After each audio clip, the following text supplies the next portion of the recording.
Our African leaders don't have to be in our respective African countries for us to respect and acknowledge them when they do good.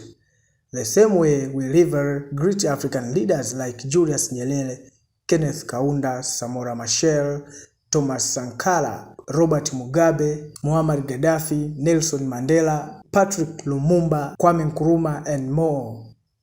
In the same way, we should acknowledge those who do good today. Today, I want to pay homage to Dr. Grace Naledi Mandisa Pandor. Her leadership skills make me proud to be an African. You don't have to like her political party to acknowledge her leadership skills and competence. You see, many African black kids grow up confused because they don't have role models to look up to, or they have just a few in a world where other races have millions of heroes. When we locate them, we must acknowledge such role models and publicly respect them. I know that as Africans, we have our own genuine issues with the ANC, but today let us respect and acknowledge Dr. Pandor.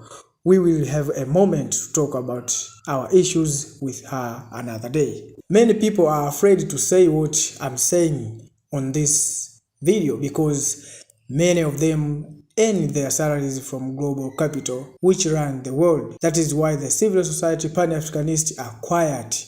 It is too much politics that mutes them, but otherwise they endorse what I have just said here. To the serious cohorts in the South African government and the ANC, don't let this moment bleed away, I beg.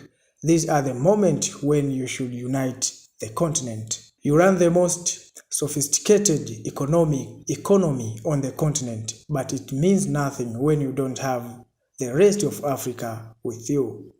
Grab such genuinely Pan-African moment and use the power they come with to enhance our togetherness in our different African countries. The bloodletting that we see our leaders like Ramaphosa, Zuma, and Mbeki involving in weekends as the enemy in happy, seeing that at each other's throats.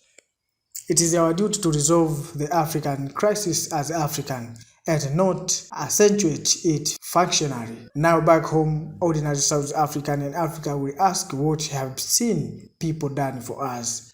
There are legitimate questions that South African political elites must stand tall.